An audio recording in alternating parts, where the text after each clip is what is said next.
বাপও ফালতু ফুতো ফালতু, দোনোটাই আকামলা, দোনোটাই আকামলা। তার মানে তার কাছে কোনো হালাল হারাম বলতে কিছু নেই। তো এটা তো একেবারে স্পষ্ট যে কুকুর বিড়াল জন্তু জানোয়ারের স্বভাব। এটা জানোয়ারের মধ্যে না কোনো হালাল হারাম নেই। কোনো প্রাণী, কুকুর বিড়াল গরু ছাগল বাঘ ভাল্লুক, তার জন্য এমন কোনো বিধান নাই যে তুমি এতটুকু খাইতে পারবা এতটুকু খাইতে পারতা না, এদিকেরটা খাইতে পারবা ওদিকেরটা পারবা না, এমন কোনো বিধিবিধান নাই। তাহলে দিন নাই, শরীয়ত নাই, নিয়ম নাই, কানুন নাই, বিধান নাই, এ তো জানোয়ারের জন্য। শুধু দুনিয়া নিয়ে ব্যস্ত থাকা যে ব্যক্তি, ওই ব্যক্তি হলো কুত্তা।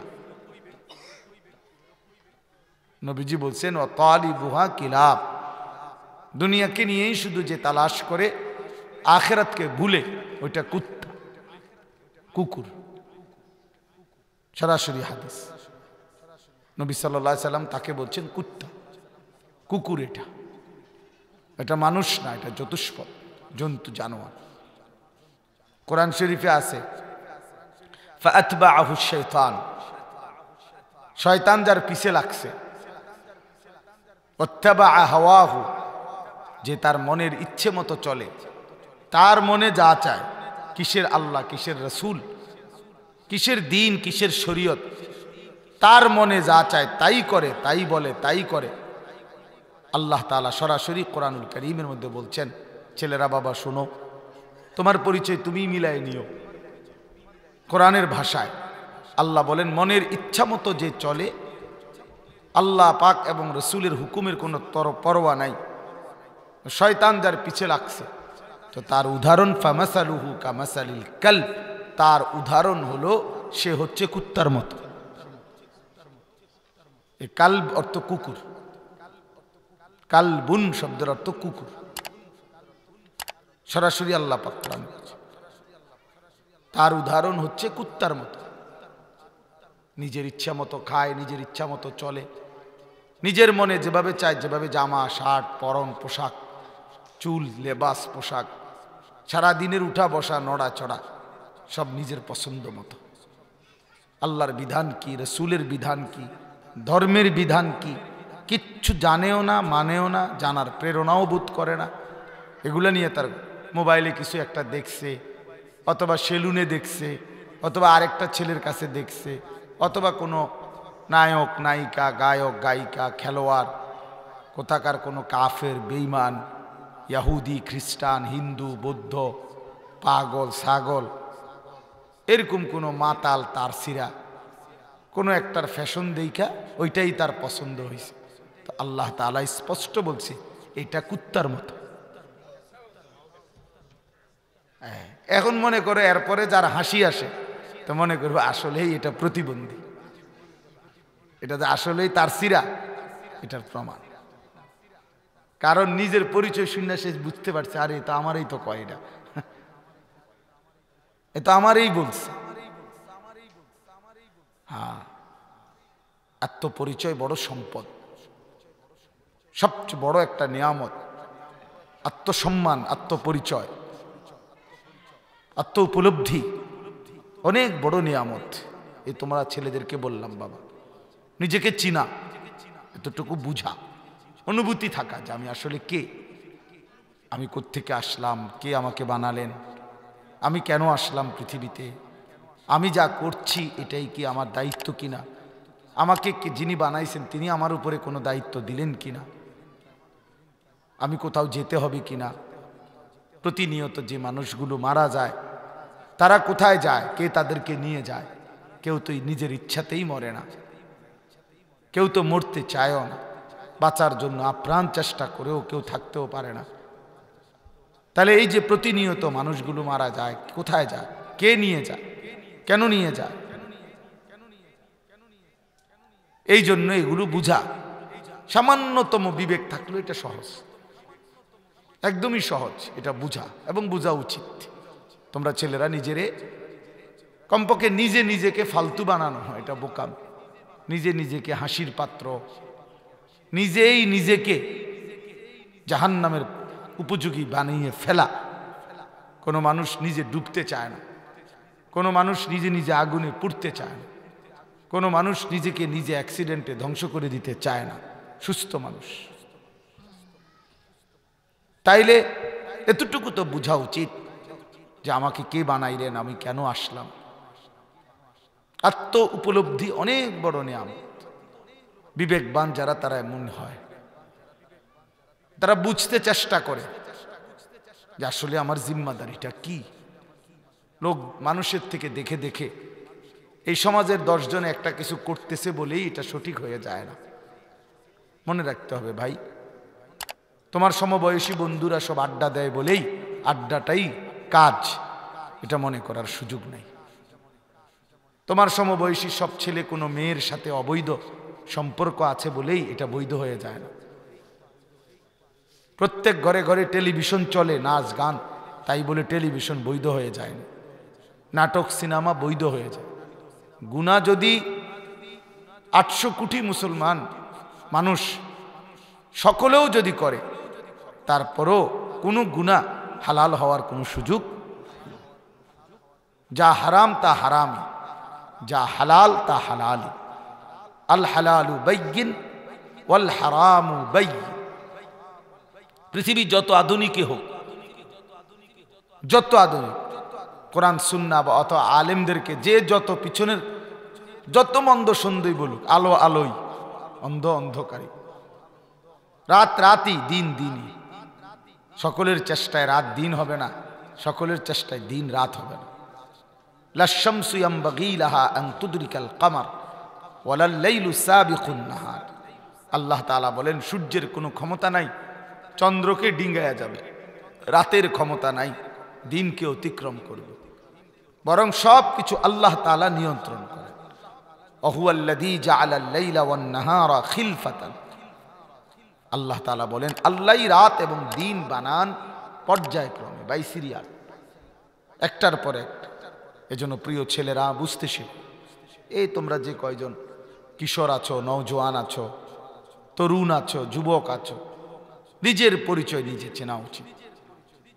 এত বোকা মানুষ হয় না বাবা, যে কমপক্ষে আমি আমাকেই বুঝলাম না, খাইলাম, ঘুমাইলাম, পেশাব পায়খানা করলাম, মন যা চাই তাই করলাম, নারী দেখলাম, ছবি দেখলাম, নাচ দেখলাম, গান দেখলাম, নাটক দেখলাম, সিনেমা দেখলাম, উলঙ্গ দৃশ্য দেখলাম, মেয়ের পিছনে ঘুরলাম, সমবয়সী অসৎ চরিত্রহীন কিছু বন্ধুদের সাথে আড্ডা দিলাম, কিছুক্ষণ পর পর খাইলাম, কখনো ভাত, কখনো খাদ্য। এরপরে একটা সময় ক্লান্তিতে মোবাইল টিপতে টিপতে মনের অজান্তে কোনো এক ফাঁকে ঘুম চলে আসলো, তো জানোয়ারের মতো পড়ে রইলাম। কোথায় ফজর, কোথায় জোহর, কোথায় আসর, কোথায় এশা, কোথায় মাগরিব, কোনো নামাজের কোনো হদিস নাই। এ তো জানোয়ারের জীবন, এ তো হাইওয়ান জানোয়ারের জীবন, কুকুর বিড়ালের জীবন, গরু ছাগলের জিন্দেগি। এক পশুর জীবন, যত্রতত্র যে ঘুমায় থাকে আবার জাগে, আবার খানা, আবার খানা, আবার খানা। ছোটবেলায় আমরা গরু রচনার মধ্যে এটা পড়ছি যে গরু এমন এক প্রাণী যে প্রথম যখন খাবার খায় তখন তো খাই, আবার যখন একাকী খানা বন্ধ হয়ে থাকে, কিন্তু সে সারাক্ষণ ভিতরে কি করে, জাবর কাটে, তার ওইটারে সাবায়। তার মানে তার জিন্দিগিটাই খানা, তার আর কিচ্ছু নেই, তার তো কোনো সমস্যা নাই। জানোয়ারের তো কোনো সমস্যা নাই, কারণ তার তো কোনো বিচার আচার নাই, তার জন্য তো কোনো হালাল হারাম নাই। তোমরা ইনসাফের সাথে ভাইবো, এটা যার জীবনে কোনো হালাল হারাম নাই, তুমি কোনোটা হালাল এবং কোনোটা হারামকে আলাদা কিছু মনে করো না। তুমি মাকেও দেখো, পরের মেয়েকেও দেখো, বোনকেও দেখো, নিজের আপন বোনকেও দেখো, পরের বোনকেও দেখো। তার মানে তোমার কাছে কোনটা হালাল কোনটা হারাম আলাদা কোনো পার্থক্য নেই, পার্থক্য নেই। মদও খায়, পানিও খায়, নেশাও করে, জুয়াও খেলে, তার মানে তার কাছে কোনো হালাল হারাম বলতে কিছু নেই। তো এটা তো একেবারে স্পষ্ট যে কুকুর বিড়াল জন্তু জানোয়ারের স্বভাব। এটা জানোয়ারের মধ্যে না কোনো হালাল হারাম নেই।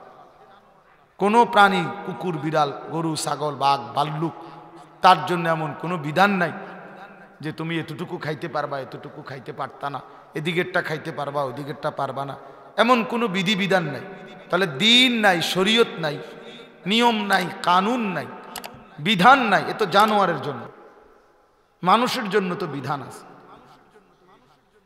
আল্লাহ তাআলা মানুষকে তো বানাইছেন আলাদা। ওয়ালাকাদ কাররামনা বনি আদম, আল্লাহ তাআলা বলেন আল্লাহ তাআলা মানুষকে সবচেয়ে সম্মানিত করেছেন, সবচেয়ে দামি বানিয়েছেন। লাকাদ খালাকনাল ইনসানা ফি আহসানি তাকওয়িম, আল্লাহ বলে বান্দা আমি কসম করে বললাম আমি মানুষকেই সবচেয়ে সুন্দর আকৃতিতে সৃষ্টি করেছি। ওয়ালাকাদ খালাকনাকুম সুম্মা সাওয়ারনাকুম, আল্লাহ তাআলা বলেন আমি তোমাদেরকে সৃষ্টি করলাম এবং আমি তোমাদেরকে সাজাইলাম। সৃষ্টিও করলাম আমি, সাজাইলামও আমি। তাইলে এটা ইনসাফের সাথে ভেবে দেখেন। বাবারাও ভাবেন, আপনারা আপনাদের ছেলেদেরকে, মাওলানা সাহেব আমার আগে অনেক সুন্দর বয়ান করছেন, অনেক সুন্দর অনেক সুন্দর সুন্দর দামি দামি কথা বলছেন। আমি তো অনেক আগে আসছি, আমি এনে ঘুমাইছি কিছুক্ষণ, এই আধা ঘন্টা 40 মিনিট। এই জন্য বললাম যে এটা জরুরি বিষয়। সন্তানকে কি শিখাচ্ছেন? আপনার জীবনের এতগুলো টাকা, এতটা ঘাম, কি অর্জন হইল? আপনার চোখের সামনে একজন মুসলমান বাবা, তার চোখের সামনে তার ছেলেটা 14 বছর মাত্র, 16 বছর, এই বয়সেই এবাডার কোনো নিয়ন্ত্রণ নাই ছেলেটার উপরে। ওনার চোখের সামনে ছেলে এক ওয়াক্ত নামাজ পড়ে না, সারাদিন মোবাইল টিপে, নারী দেখে, সমবয়সী বন্ধুদের সাথে আড্ডা দেয়, বাপের ধার ধারে না, মার ধার ধারে না। এই বাপ মাও ব্যর্থ, এই জিফুতো ব্যর্থ, দোনোটাই ফালতু। বাপও ফালতু, ফুতো ফালতু, দোনোটাই আকামলা, দোনোটাই আকামলা, কোনো কামে লাগলো না আর কি। এই উপার্জন কোনো কাজে লাগলো না আর কি। এই বাপ মারও কোনো সার্থকতা নাই, সন্তানেরও কোনো সার্থকতা নাই। এত ব্যর্থ জিন্দিগি, পরাজিত জীবন এটা, যে আমি আমার 14 বছরের ছেলের কাছে হেরে গেলাম, আমি আমার 15 বছরের মেয়ের কাছে হেরে গেলাম। মাত্র 15 বছর বয়সের একটা ছেলে আমার ন্যূনতম কোনো নিয়ন্ত্রণের মধ্যে নাই, মেয়েটা আমার নিয়ন্ত্রণের মধ্যে। এর চাইতে বড় ব্যর্থতা, আফসোস আর কি হতে পারে? আমার মনে আছে আলহামদুলিল্লাহ, আমার আব্বারে আমরা সারা জীবন খুব ভয় পাইতাম।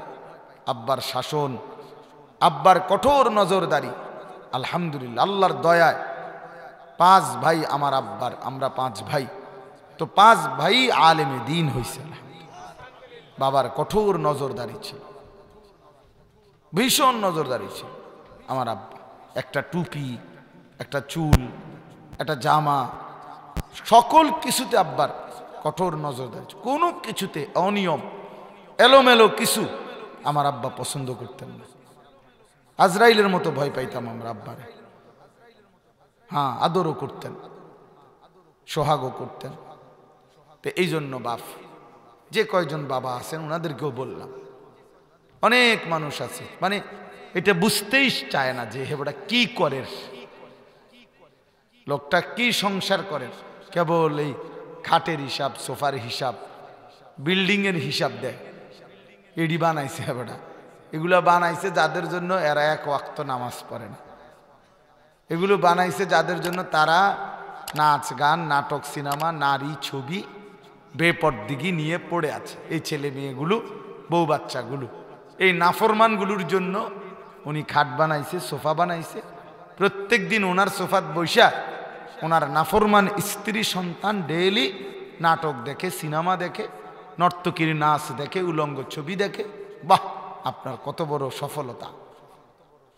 আপনার 70,000 টাকা সোফা কি পরিমাণ কাজে লাগছে, তারা আপনার জন্য জাহান্নাম ব্যবস্থা করে দিতেছে নিশ্চিন্তে। কি পরিমাণ সফলতা, কি পরিমাণ সফলতা! এটা ছেলেটা 1 ওয়াক্ত নামাজ পড়ে না, তো সে তার বাবার জন্য কত সুন্দর আখিরাত বানায় দিতেছে। মেয়েটা সারা গ্রাম এই অসভ্য মেয়েরে চিনে ওনার জি। হ্যাঁ, আমার একজন একদিন বলছিল, হুজুর আমি বাজারে গিয়ে দেখি আমার বেডির নামে মানে বেড়ার বউয়ের নামে বেড়ারে চেনে মানুষকে ওই তাই জামাই। তাহলে বেটি কত পরিমাণ বেপর্দা অসভ্য, কি পরিমাণ বাজারে বেড়ি গেছে। ওই জামাইয়ের পরিচয় হয় বেড়ির দিয়া, মহিলারে দিয়া চেনে মানুষ। ছি ছি ছি ছি, কি আফসোসের বিষয়। তাহলে এই সংসারটা কি হলো, এই জীবনটা কি হলো।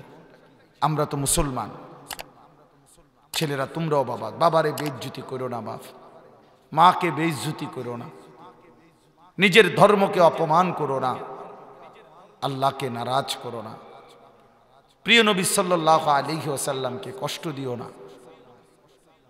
আল্লাহর সাথে কেউ পারে না, আল্লাহর সাথে যুদ্ধ করে কেউ টিকে নাই, আল্লাহর সাথে লড়াই করে কেউ পারে নাই, কেউ পারে না। পুরা সংঘবদ্ধ শক্তি নিয়েও পারে নাই, এককভাবেও পারে না, আল্লাহর সাথে কেউ পারে না। আল্লাহু গালিবুন আলা আমরিহি, আল্লাহ তাআলা বলেন সকল প্রকার সিদ্ধান্তের ক্ষেত্রে আল্লাহই একমাত্র বিজয়ী, আল্লাহই বিজয়ী, আল্লাহই কেবল বিজয়ী। আল্লাহু গালিব, আল্লাহই বিজয়ী। তোমরা পারবা না আল্লাহর সাথে। ওমা কাদারুল্লাহ হাক্কা কাদরি, আল্লাহ বলে বান্দা তোমরা আল্লাহর কদর মর্যাদা, আল্লাহ পাকের ওজন ক্ষমতা তোমরা আন্দাজই করতে পারো না।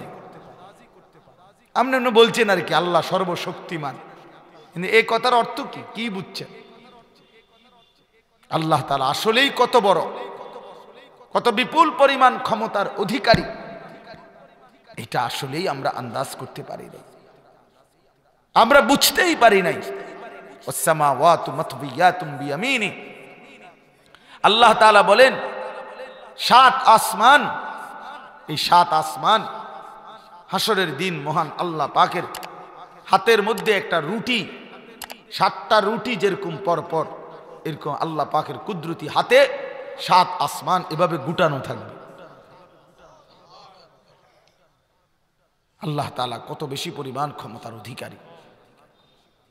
অহুয়া আলা কুল্লি শাইইন কাদির, এই কথার অর্থ কি? তিনি সব বিষয়ে সর্বশক্তিমান, মানে কি? মহান আল্লাহ পাক রব্বুল আলামিন 7 আসমানের সর্বোচ্চ ঊর্ধ্বে এবং 7 তবক জমিনের নিচে পুরা কায়নাত একই মুহূর্তে পরিচালনা করে, একই মুহূর্তে। আটলান্টিক মহাসাগরের নিচে আল্লাহ পাক যখন রিজিক দেয়, তো হিমালয় পর্বতের চূড়ায় আল্লাহ তাআলা তখনই রিজিক দেয়। কি বলে? একই মুহূর্তে রিজিক দেয়, একই মুহূর্তে। এই জন্য বাপ, এটা জরুরি বিষয় শিখা, এটা বুঝার বিষয় যে আল্লাহ পাক রব্বুল আলামিন কতটা বড় ক্ষমতাবান, কত বিপুল পরিমাণ ক্ষমতাবান। আল্লাহ তাআলা আমাদের প্রত্যেককে বুঝার তৌফিক দান করেন। এই জন্য প্রিয় ভাই, প্রিয় নওজোয়ান, প্রিয় কিশোর, সবাই একসাথে পারতা না, সবাই এক লগে, সবাই মিল্লা ঘোষণা দিয়া, স্লোগান দিয়া, সবাই একসাথে চললা বুঝা পারতা না। তুমি আলাদা বুঝতে হবে। সবাই একসাথে বদলায় না, সবার পরিবর্তন একই দিনে হয় না। এই জন্য আখিরাতের ক্ষেত্রে, পরকালের ক্ষেত্রে নিজেকেই সিদ্ধান্ত নিয়ে আগায় যাইতে হয়। কোরআন শরীফে আছে, ফাআম্মা মান উতিয়া কিতাবাহু বিয়ামিনিহি, আল্লাহ বলেন হাসরের দিন কোটি কোটি মানুষের সামনে যাকে তার আমলনামা ডান হাতে দেয়া হবে, তো সে তখন তার পরিচিত সমস্ত লোকদেরকে বলবে, হা উমুকরাউ কিতাবিয়া, হে আমার পরিচিত জন, দেখো, পড়ে দেখো আমার আমলনামা, আমার আমলনামার মধ্যে দেখো আমার নাম উঠছে, আমি জান্নাতীদের অন্তর্ভুক্ত। এই তখন তাফসীরের মধ্যে আছে জান্নাতীদের অন্তর্ভুক্ত, এটা বলবে। তখন তার পরিচিতরা, প্রত্যেক মানুষকে কিন্তু তাদের পরিচিত লোকদের সাথেই হাসরে দাঁড় করাবে। আমগরে চীনের মানুষের লোক উড়াইতো না, আমগরে কোনো লন্ডনের মানুষের লোক উড়াইতো না। আমি কিত্তাম উড়াইবো আমার, আমাদেরকে আমাদের পরিচিত লোকদের সাথেই কি করবে? উঠাবে। হ্যাঁ, এটাই তাফসীর। আউলা জাউলা না বেড়ে জ্যান দিয়ে জাগা একখান দিয়ে খাড়াই দাও, না না, এটা কি ফেরেশতারা সাজিয়ে দিবে। ইয়াউমাইদিন ইয়াসদুরুন নাসু আশতাতা, আল্লাহ তাআলা বলেন সেদিন কিয়ামতের দিন ফেরেশতাগণ মানুষদেরকে দলে দলে পেশ করবে, আলাদা আলাদা গ্রুপ গ্রুপ করে দিবে। তাইলে প্রত্যেকেই তার পরিচিত জনদের সামনে উঠবে, আশেপাশে তার পরিচিত লোকরাই থাকবে। তো সে তাদেরকে বলবে, দেখো আমার আমল নামা, আমার আমল নামার মধ্যে আমার নাম উঠছে, আমি জান্নাতীদের অন্তর্ভুক্ত। তখন এই স্বাস্থ্য ভাই, জ্যাঠতো ভাই, মামতো ভাই, এলাকার আত্মীয় স্বজন, ভাতিজা ভাগিনা, মামা চাচা জেডারা বলবে, হায় তুমি কিভাবে, তুমি তো আমাদের সাথেই বড় হইলা, আমাগো এলাকাতেই দেখলাম বাজার সদাই করতা, চলতা ফিরতা আমগোর লগেই, কিন্তু আজকে জান্নাতের এই আমল নামা কেমনে পাইলা, কিভাবে পাইলা? তখন সে বলবে, না জান্নাতি বান্দা বলবে, ইন্নী জানানতু আন্নী মুলাকিন হিসাবিয়া, যে আমি যদিও আপনাদের সাথে থাকতাম চলতাম, কিন্তু আমি কলিজা দিয়া বিশ্বাস করতাম এমন একটা হিসাবের দিন আখিরাত হবে, এই জন্য আমি বাজারও করছি, আবার ওয়াক্ত মতো নামাজও পড়ছি, আমি উপার্জনও করছি, আবার টাইম মতো নামাজও পড়ছি, আমি কামাইও করছি, আবার হালাল কিনা এদিকেও নজর রাখছি, ব্যবসা করছি ঠিক আছে, কিন্তু হালালের দিকে নজর রাখছি, নামাজের দিকে নজর রাখছি। আমারে কোনো 24 ঘন্টা নামাজ পড়তে বলে নাই, আমারে নামাজ দিছে অল্প, মাত্র 5 ওয়াক্ত নামাজ, সব মিলাইয়া 20 মিনিট করে গেলেও অল্প কুদ্দুর সময়, তো 1.5-2 ঘন্টার সময় নইলে যায় গড়ে, আর বাকিটা সময় তো আমাকে আমার জিন্দিগি আমার নিজের জন্য দিয়ে রাখছে, তার অসুবিধা কি? আমি কেন নামাজ পড়বো না? আমার দিয়ে পৃথিবীর এত কাজ হলে নামাজ হবে না কেন? আমি একজন মানুষ, আমি যদি ভাত খাইতে পারি, ঘুমাইতে পারি, হাঁটতে পারি, চলতে পারি, আমি যদি অসংখ্য সাংসারিক কাজ করতে পারি, উপার্জনের জন্য কঠোর পরিশ্রম করতে পারি, রাত জাগি, ঘুম মারতেছি, দিনের বেলা কত কঠোর পরিশ্রম করতেছি, তাহলে এত কিছু যদি আমি করতে পারি, আমি নামাজ পড়তে পারবো না কেন? আমার বাসা আপনারা জানেন, আমরা ময়নামতি সাবের বাজার, গরু বাজারের পাশে হলো আমার মাদ্রাসা, হ্যাঁ, গরু বাজারের সাথেই। তাইলে ওইখানে আমাদের যে গরু বাজারের মোড়টা আমার মাদ্রাসার দিকে যায়, যেখানে এ বাদুয়াপাড়া নামতলা যেদিক দিয়ে যায় বিন্দারসর, এখানে আমার মাদ্রাসা। তো এই মোড়টা, গরু বাজারের এই মুখটা, এখানেই প্রতিদিন ভোরবেলা ফজরের 1-1.5 ঘন্টা 2 ঘন্টা আগে আপনার কাঁচা তরকারির সবজির ওই পাইকারি, মানে সব আনে এখান থেকে, পাইকাররা কিনে এই জায়গাটাতে। তাইলে আমি প্রায় সময় দেখি ফজরের নামাজে যখন মসজিদের জামাতে যাইতেছি, আমার বাসার সামনের মসজিদে, তখন এরা এদের মাল বেচা ওই খালি ভার এটা নিয়ে অলরেডি ফিরতেছে। তখন তো তাহলে এরা আইলো কখন? কথা বোঝেন নাই? এরা তো আসছে নিশ্চয়ই আরো 1-1.5 ঘন্টা আগে, আইসা মালগুলো বেচছে, বুঝাইয়া দিছে, এরপরে এখন ফিরে যাইতেছে। তাহলে ফজরের নামাজের 1.5 ঘন্টা আগে এরা এখানে আসছে, তো তাহলে মাল লইয়া বাড়ির থেকে রওনা দিছে তো আরো আগে। তাহলে মনে করেন যে মানুষটা ফজরের নামাজের 2 ঘন্টা 2.5 ঘন্টা আগে উঠে, 3 ঘন্টা আগে উঠে তার সবজি সে যদি ফজরের আগে আগেই বিক্রি করে শেষ করতে পারে, সে কি 4 রাকাত ফজরের নামাজ পড়তে পারে না? তাইলে কেন পড়ে না বলেন বাবা? নিমসার বাজারটার মধ্যে আমরা তো আপনাদের চাইতে বেশি দেখি আমি রাত্রে, কারণ আমি অধিকাংশ সময় মাহফিল থেকে রাত্রে 2টা 2:30টা 3টা বাজে যখন ওই দিক থেকে ফিরি ওই রোডে, তো সব সময় শেষ রাত্রের দিকে এই নিমসার বাজারের এখানে ভীষণ জ্যাম থাকে, হাজার মনে হয় যেন একটা কারবালার মাঠ, কি পরিমাণ মানে দৌড়াইতে আছে এক একজনের মাথার মধ্যে তরকারির ভার এগুলা নিয়া, ট্রাকে ট্রুকে পিকআপে একটা ফ্যাঁস লাগিয়া রয়েছে। সোজা কথা, কাবজাব মানে অনেকক্ষণ লাগে এই জায়গাটা পার হইতে সব সময় রাত্রে। তাহলে যে মানুষগুলো গভীর রাতে ফজরের নামাজের আগে আগে সারা বাংলাদেশে তরকারি পৌঁছায়া দেয়, ট্রাকের পর ট্রাক কি করে দিতেছে, চালু করে দিতেছে, কি পরিমাণ ঘাম ঝরতেছে এই ঠান্ডায়, তাদের ওই সময়টা ঘাম বাইরে বের পড়ে। তাহলে যে মানুষগুলো এটা করতে পারে বাবা, তারা কি 4 রাকাত ফজরের নামাজ পড়তে পারে না? কেন পড়ে না? পড়ে না কারণ হলো সে বুঝছে যে জিন্দিগি মানে দুনিয়া, জিন্দিগি মানে জানোয়ারের জীবন, জীবন মানে পশুর জীবন, জীবন মানে দুনিয়া উপভোগ, জীবন মানে শুধু ভাত মাছ, জীবন মানে শুধু খাইয়া পড়া ঘুম যাওয়া, জীবন মানে দুনিয়ার এই পেশাব পায়খানা, জীবন মানে দুনিয়ার এই যৌন চাহিদা পূরণ করা, জীবন মানে এই বউ বাচ্চা লইয়া দুনিয়া কোনো রকম খাইয়া পইরা মইরা গেলে সিত্তিয়া ফইরা যাওয়া, খালাস। না রে বাপ, এটা যদি এখানেই হতো শেষ তাহলে আমরা সবাই করতাম। তো দুনিয়া তো আমাদের এখানেই তো শেষ না, এখানেই তো শেষ না। আল্লাহ তাআলা বলেছেন কোরআনুল কারীমে, আমি তোমাদেরকে সৃষ্টি করেছি, আবার আমি আল্লাহই তোমাদেরকে মৃত্যু দেব, আবার তোমরা আমি আল্লাহর কাছে নিশ্চিত হাসরের ময়দানে পুনরায় উঠবা, আমি তোমাদেরকে জিজ্ঞেস করব। ফাওয়ারাব্বিকা লানাসআলান্নাহুম আজমাইন, আল্লাহ তাআলা বলেন কসম বান্দা আমি তোমাদেরকে জিজ্ঞেস করব, আমি জিজ্ঞেস করবই করব, করবই করব। তাইলে এজন্য এটা অনুরোধ করছি, আপনারা মনোযোগ দিয়া বসছেন মাশাআল্লাহ, যে কয়জনই বসছেন। বড় বিষয় হলো আল্লাহর কথা মনোযোগী হওয়া। অনেক মানুষের প্রদর্শনী বড় মাকসাদ না বাপ। একজনের কাছে বলল আল্লাহ গ্রহণ করলে এটা কামিয়াবি, 1 কোটির কাছে বললাম আল্লাহ গ্রহণ করলো না, এর মধ্যে কোনো সফলতা নাই, এর মধ্যে কোনো কামিয়াবি নাই।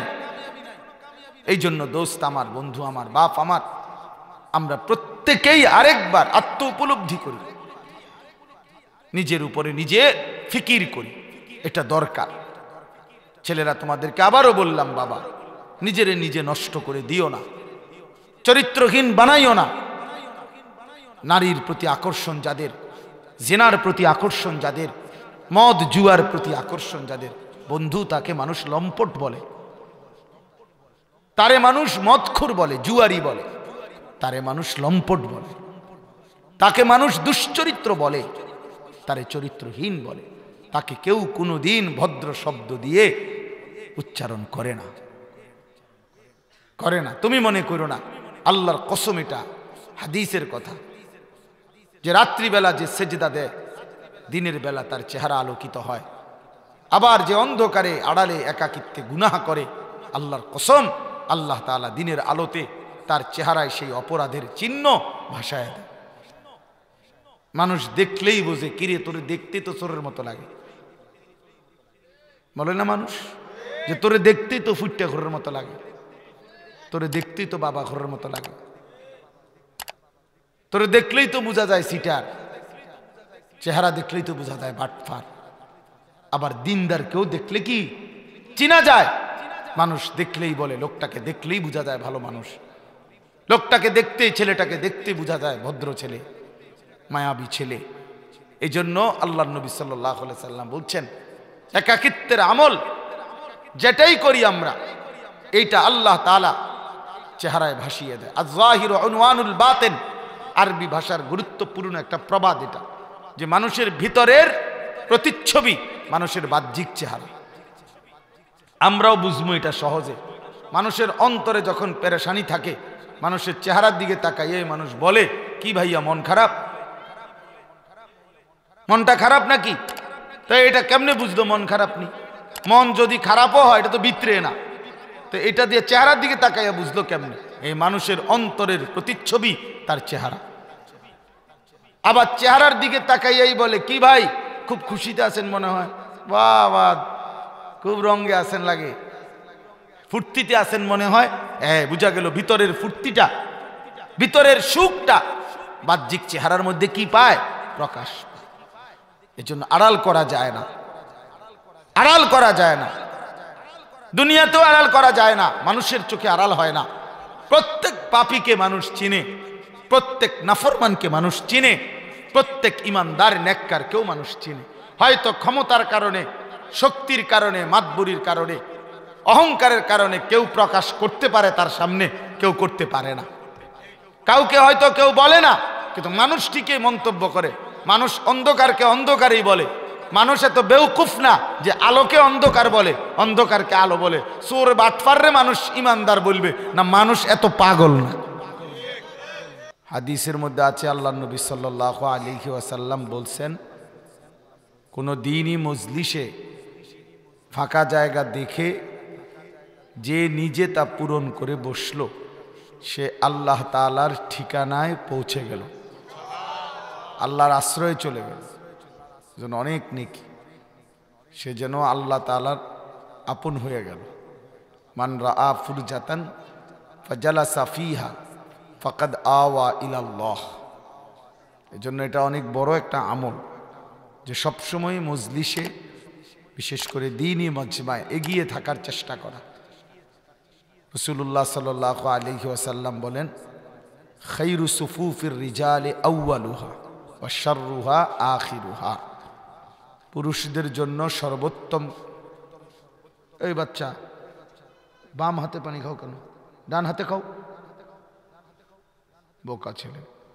রাসূলুল্লাহ সাল্লাল্লাহু আলাইহি ওয়াসাল্লাম বলেন, পুরুষের জন্য সর্বোত্তম কাতার হলো প্রথম কাতার, সবচেয়ে অপছন্দনীয় হলো পিছনের কাতার। খায়রু সুফুফিন নিসাই আখিরুহা ওয়া শাররুহা আউয়ালুহা। আর মহিলাদের জন্য সবচেয়ে উত্তম হলো পেছনের কাতার, অপছন্দনীয় হলো প্রথম কাতার। এজন্য পুরুষ যথাসম্ভব এগিয়ে থাকার চেষ্টা করা, নেক কাজে সামনে বাড়ার চেষ্টা করা, আগে বাড়ার, এটা উচিত। হাদিসের মধ্যে আছে নবী সাল্লাল্লাহু আলাইহি ওয়াসাল্লাম বলেন, প্রথম কাতারে কি পরিমাণ নেকি তোমরা যদি বুঝতা, তাহলে নিজেরা প্রথম কাতারে বসবার জন্যে লটারি দিয়ে হলেও চেষ্টা করতে। অর্থাৎ এত বেশি প্রার্থী, মনে করেন মসজিদের প্রথম কাতারে সর্বোচ্চ লোক বসতে পারবে 30 জন, কিন্তু একসাথে ঢুকছে 50 জন, সবাই আগ্রহী সামনের কাতারে বসতে। তাইলে তখন লটারি দিয়ে ঠিক করতে হইতো কে কে বসবে। এরকম প্রতিযোগিতা হওয়া উচিত ছিল সামনে বসার জন্য। কোরআনুল কারীমের মধ্যে আছে, অফি যালিকা ফালিয়াতানাফাসিল মুতানাফিসুন। আল্লাহ তাআলা বলেন, বান্দা তোমাদের উচিত জান্নাত অর্জনের জন্য প্রতিযোগিতা করা। তাহলে প্রতিযোগিতা মানেই হলো এগিয়ে যাওয়ার চেষ্টা। কেউ প্রতিযোগিতা করে মানেই হলো সে অন্যকে ডিঙ্গাইয়া নিজে আগে বাড়ার চেষ্টা করে, এটাকেই বলে প্রতিযোগিতা। তাইলে আল্লাহ তাআলা আমাদেরকে উৎসাহিত করছে যে জান্নাতের জন্য প্রতিযোগিতা করো, আখিরাতের জন্য প্রতিযোগিতা করো, মানে সামনে বাড়ার চেষ্টা করো। লিমিসলি হাদা ফালিয়ামালিল আমিলুন, এটাও কোরআনের আয়াত। আল্লাহ তাআলা বলেন, যদি মেহনতি করতে হয় তো জান্নাতের জন্যই মেহনত করা উচিত, আখিরাতের জন্যই মেহনত করা উচিত। নিজের কষ্ট, নিজের মেধা, নিজের শ্রম, নিজের সর্বোচ্চটুকু ব্যয় করা উচিত আখিরাতের জন্য। দুনিয়া যত সামান্য হলেই চলে, অল্প হলেই চলে। হাদিসের মধ্যে আছে, নবী সাল্লাল্লাহু আলাইহি ওয়াসাল্লাম দোয়া করতেন, নবীজি নিজে, যে আল্লাহ আমার পরিবারের জন্য যেতটুকু চললে দুনিয়া কোনো রকম চলে স্বাভাবিক, এতটুকুই রিজিক দিয়ে। অর্থাৎ দুনিয়া বকদরে কাফাফ, বকদরে জরুরত। দুনিয়া অল্প হলেই চলে, দুনিয়া সময়ও অল্প, অতএব দুনিয়ার জন্য অল্প হলেই হয়। কিন্তু আখিরাত অনেক লম্বা সফর, তার জন্য প্রস্তুতিও বেশি দরকার। হাদিসের মধ্যে আছে, আল্লাহ নবী সাল্লাল্লাহু আলাইহি ওয়াসাল্লাম বলেন, একটি সাগরের মধ্যে যদি কেউ নিজের আঙ্গুল ভিজায়, তাহলে আঙ্গুলের অগ্রভাগে যেটুকু পানি লাগছে, তো এই সাগরের পানি কদ্দুর কমছে। এতে করে মনে করেন লঞ্চ, স্টিমার, জাহাজগুলো বন্ধ হয়ে যাবে, ঠিক না? পানির অভাবে। ওই যে পানি কমে গেছে না বেচারার আঙ্গুলে, বলেন। তাইলে এখানে যেমন সাগরের সামান্যতম পানির কমতিটাও টের পাওয়াও যায় না, আল্লাহ নবী সাল্লাল্লাহু আলাইহি সাল্লাম বলেন দুনিয়া এবং আখিরাতের ব্যবধানটা ঠিক এরকম, যে আঙ্গুলের অগ্রভাগের যেটুকু পানি এটা হলো দুনিয়া, আর সাগরের বাকি সবটা পানি আখিরাত। তাহলে আন্দাজ করো নবীজি বুঝাইতে চাইছেন যে দুনিয়া এবং আখিরাতের ব্যবধান কেমন। কোরআনুল কারীমে আল্লাহ তাআলা বলেন, ফামা মাতাউল হায়াতিদ দুনিয়া ফিল আখিরাতি ইল্লা কালিল। আল্লাহ বলছে, বান্দা, আখিরাতের তুলনায় দুনিয়ার জীবন একদমই সামান্য, কালিল, একদমই সামান্য, একদমই সামান্য। আমরা নওজোয়ান বলেন আর বয়স্ক বলেন, সবাই আমরা খুব বেশি দুনিয়াটাই বুঝি। মনে করি এখানের হাসি কান্না, এখানকার চাওয়া পাওয়া, এখানে ঘর সংসার পরিবার, এখানের খাদ্য খাবার, আসবাবপত্র, দালান বিল্ডিং, ইট বালু সিমেন্ট, এখানে যা রোজগার করতে পারলাম, ব্যবস্থা করতে পারলাম, এটা অনেক কিছু, এটাই বড় সফলতা।